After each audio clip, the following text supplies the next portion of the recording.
The benefit to doing business in Maine, and I'm in the space industry, for me, it really has to do with the low population density, if you can believe it, from a business standpoint, because we're in the launch business, space launch.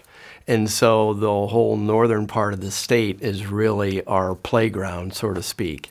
And so it gives us a really good opportunity to actually bring revenue into the state of Maine that wouldn't be here. Probably a biggest challenge in being in Maine and working in the industry that I'm in is the industry is all outside the state. So the launch business, really you have to be out west. That's where most everything happens.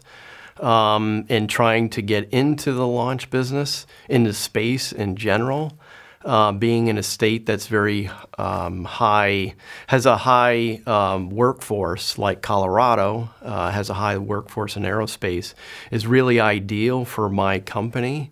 But I love Maine, and I think there's a real opportunity to grow something new in the state, and so that's what keeps me here.